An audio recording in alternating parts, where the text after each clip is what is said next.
Okay, now I want to introduce Emma Gonzalez.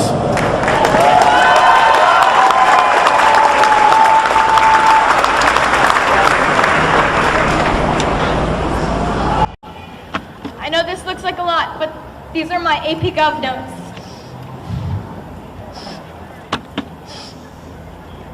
They haven't already had a moment of silence in the House of Representatives, so I would like to have another one.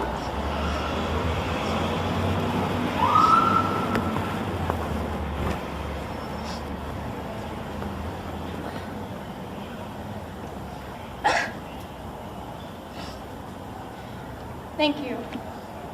Every single person up here today, all these people should be at home grieving.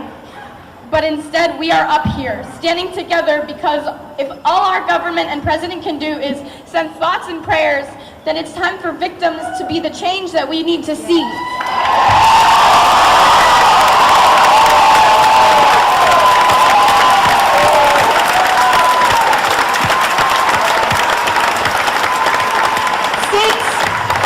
Since the time of the Founding Fathers, and since they added the Second Amendment to the Constitution, our guns have developed at a rate that leaves me dizzy. The guns have changed and the laws have not. We certainly do not understand why it should be harder to make plans with friends on weekends than it is to buy an automatic or semi-automatic weapon. In Florida,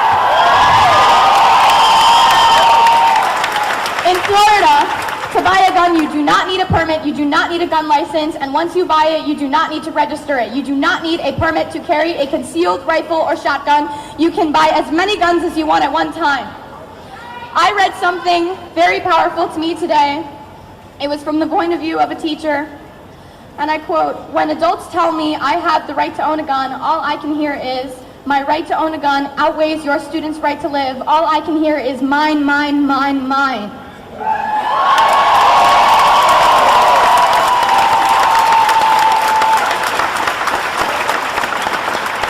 Instead of worrying about our AP Gov Chapter 16 test, we have to be studying our notes to make sure that our arguments based on politics and political history are watertight. The students of this school have been having debates on guns for what feels like our entire lives. AP Gov had about 3 debates this year. Some discussions on the subject even occurred during the shooting while students were hiding in the closets. The people involved right now, those who were there, those posting, those tweeting, those doing interviews and talking to people, are being listened to for what feels like the very first time about this topic that has come up over 1,000 times in the past 4 years alone. I found out today that there's a website called shootingtracker.com. Nothing in the title suggests that it is exclusively tracking the USA's shootings, and yet, does it need to address that? Because Australia had one mass shooting in 1999 and Port Arthur massacre introduced gun safety, and they haven't had one since.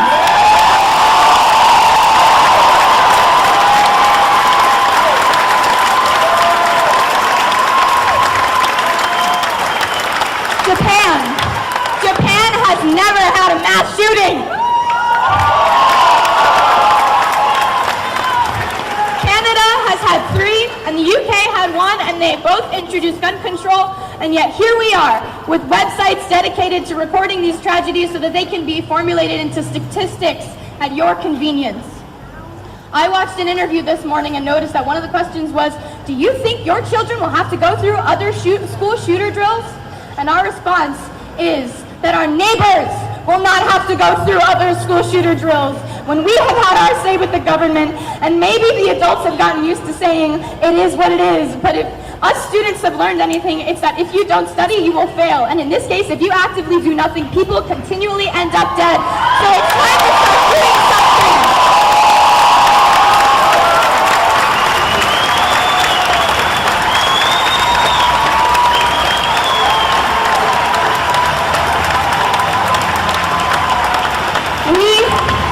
We are going to be the kids that you read about in textbooks. Not because we are going to be another statistic about mass shootings in America, but because, just as David said, we are going to be the last mass shooting.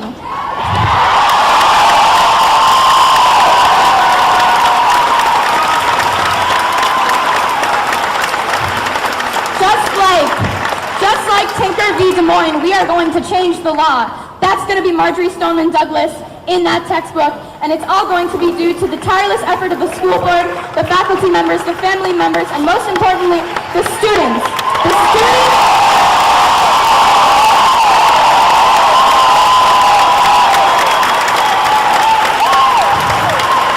students who are dead, the students still in the hospital, the students who are now suffering from PTSD, the students who had panic attacks during the vigil because the helicopters who wouldn't leave us alone, hovering over the school 24 hours a day. There has been one tweet that I would like to call attention to. So many signs that the Florida shooter was mentally disturbed, even expelled for bad and erratic behavior. Neighbors and classmates knew he was a big problem, must always report such instances to authorities again and again. We did, time and time again.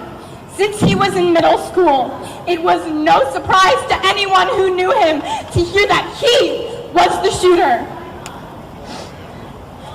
Those talking about how we should have not ostracized him, you didn't know this kid! Okay, we did! We know that they're claiming that there are mental health issues, and I am not a psychologist, but we need to pay attention to the fact that this isn't just a mental health issue. He wouldn't have harmed that many students with a knife!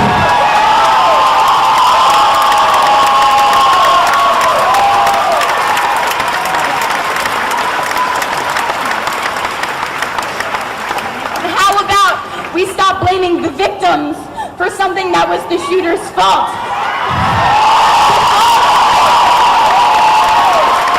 The fault of the people who let him buy the guns in the first place, those at the gun shows, the people who encouraged him to buy accessories for his guns to make them fully automatic, the people who didn't take them away from him when they knew that he expressed homicidal tendencies. And I am not talking about the FBI.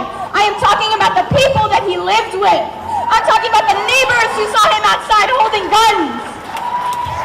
If the president wants to come up to me and tell me to my face that it was a terrible tragedy and how it should never have happened, and maintain telling us how nothing is going to be done about it, I'm going to happily ask him how much money he received from the National Rifle Association.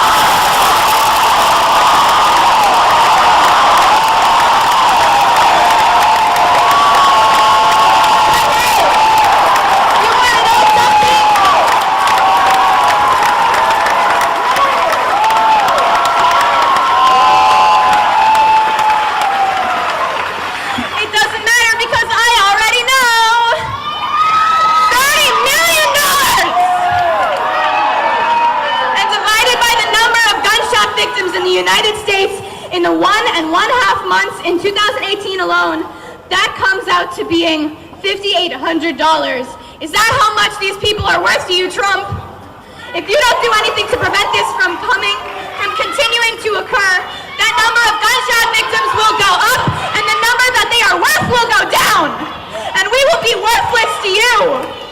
To every politician who is taking donations from the NRA, shame on you.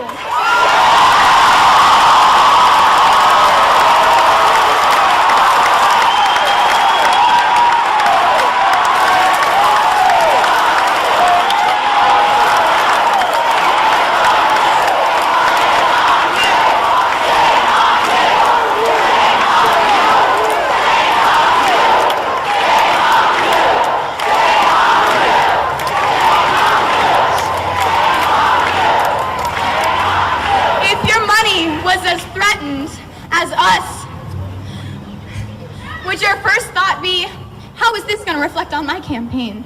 Which should I choose? Or would you choose us? And if you answered us, will you act like it for once? You know what would be a good way to act like it? I have an example of how not to act like it. In February of 2017, 1 year ago, President Trump repealed an Obama-era regulation that would have made it easier to block the sale of firearms to people with certain mental illnesses.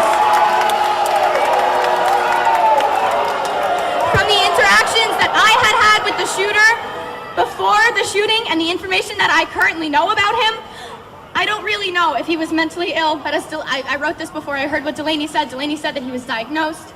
I don't need a psychologist, and I don't need to be a psychologist to know that repealing that regulation was a really dumb idea.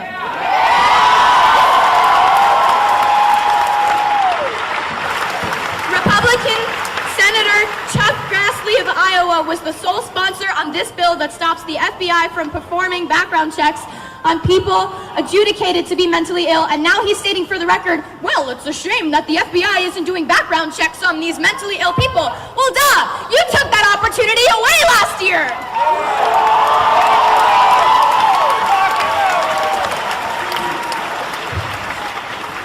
The people in the government who were voted into power are lying to us, and us kids seem to be the only ones who notice and are prepared to call BS. Companies trying to make caricatures of the teenagers nowadays, saying that all we are is self-involved and trend-obsessed, and they hush us into submissions when our message doesn't reach the ears of the nation, we are prepared to call BS. Politicians who sit in their gilded House and Senate seats funded by the NRA telling us nothing could have ever been done to prevent this, we call BS. They say that tougher gun laws do not decrease gun violence. We call BS! They say a good guy with a gun stops a bad guy with a gun. We call BS! They say guns are just tools like knives and are as dangerous as cars. We call BS! No, they say that no laws could have been able to prevent the hundreds of senseless tragedies that have occurred. We call BS! That us kids don't know what we're talking about, that we're too young to understand how the government works. We call